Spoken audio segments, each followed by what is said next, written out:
Zion est un phénomène physique, souvent comparé à LeBron, mais depuis sa draft, il n'a rien prouvé à part des blessures. Dans cette vidéo, nous allons analyser les points qui nous permettront de savoir si Zion, oui ou non, va exploser en 2025.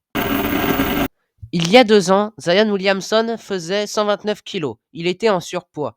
Mais lors du Media Day 2025, Zion Williamson était déjà en meilleure condition physique, en étant plus sec et en n'ayant plus autant de masse qu'avant. Il expliquera s'être inspiré de LeBron James pour se transformer physiquement et mentalement. Cela ne garantit pas qu'il sera dans cette forme toute la saison, mais cela reste déjà positif pour espérer quelque chose de concret. Zion est l'un des pires, si ce n'est le pire shooter à 3 points de la NBA. Son tir extérieur, que ce soit du lancer franc ou du tir mid-range, reste très inquiétant. Sa mécanique n'est pas fiable, ce qui le limite dans son jeu. Et aussi ce qui fait que le système est bloqué. Il a une excellente adresse, mais uniquement dans la raquette. Son corps ne lui permet pas d'avoir un tir fluide non plus. Sa fondation est quasi nulle. Son jeu est basé sur l'explosivité, ce qui fait que la défense saura mieux l'arrêter et les lignes de drive sont bloquées. En playoff, s'il n'arrive pas à changer ça, ce sera trop difficile pour lui de faire quelque chose et ce sera trop facile donc de le contenir.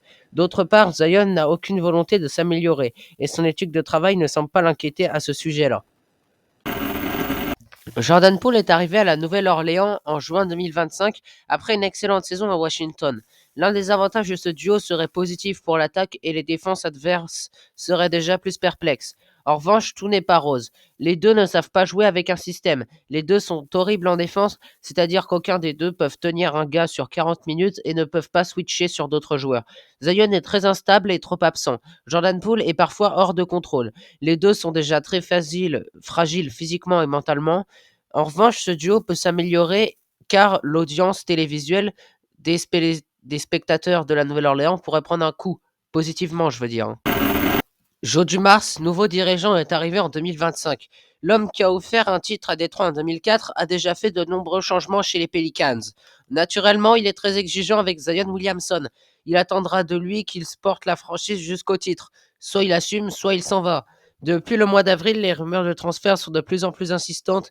Les anciens GM voulaient le virer à cause de ses blessures. Cet été, selon Joe Dumars, Zion a complètement changé. Donc ce sera à suivre, mais avec prudence.